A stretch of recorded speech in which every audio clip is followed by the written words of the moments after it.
Hello mga kasuki, magandang umaga. Happy Independence Day sa inyo. Sa mga hindi pa bumibitaw dyan ay magsibitaw na. Joke lang.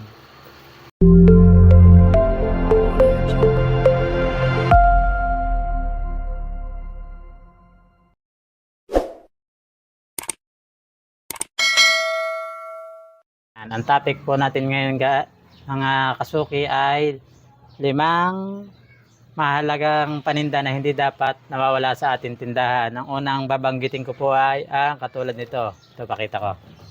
Ito.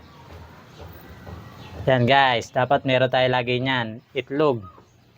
Yan, mga itlog. Dapat hindi tayo naubusan. Kasama ng itlog ang ito, mantika. Yan, dapat marami tayo lagi niyan. Yan, tampak sa akin, no?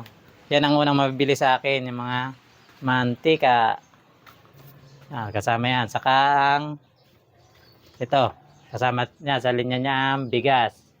Kailangan meron tayo niyan, mga bigas. Yan ang una sa ating listahan. At ang pangalawa naman guys ay ang mga seasoning o mga rekado kung tinatawag. Yan, kailangan di tayo naubusan yan. Mga seasoning, mga panlahok, katulad ng mga yan, oyster, magic, nor, chicken. Yan, kailangan meron tayo niyan. Paminta, kasama yan. Mga toyo, soka, dapat meron tayo niyan guys, mga kasuki. At ang ating pangatlo natin sa listahan guys ay ito, mga candy, kasi kalimitan binutusan mga bata.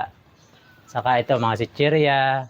Pag kasi inutusan ng magulang mga bata, laging yan ang hinahanap. Kailangan marami tayo at hindi naubusan.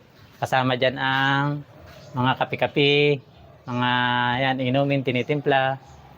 Yan, ang pangatlo sa ating listahan na hindi pwedeng mawala sa ating tindahan. Saka ito, tinapay. Yan, mga tinapay.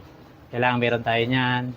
At naman sa ating listahan, guys, yan, mga sabon. Yan, tampak ng stock ko ng sabon. Hindi ako papawala niyan kasi yan ang napakalakas sa akin. Mga sabon, lalo na pag linggo. Saka ito, mga pambabaeng gamit. Yan, oh, yan. Pamanggabae, mga pampers, nandyan din. Yan, Colgate. Saka itong mga shampoo, yan, na pang-apat sa listahan. Napakabili niyan. Shampoo, Colgate, mga ganyan. At ang palima ko sa aking listahan na hindi dapat mawala ay ang yan, mga inumin. Katulad niyan, mga hard drinks, mga alak, yan. Tapos ito, mga Cobra, Coke, yan, Sito, mga ganyan. Yan, ang panlima. At saka, kasama niyan ang Yossi. Isa rin sa pinakamabili sa aming tindahan. Dapat hindi mawala. Yun lang. Salamat.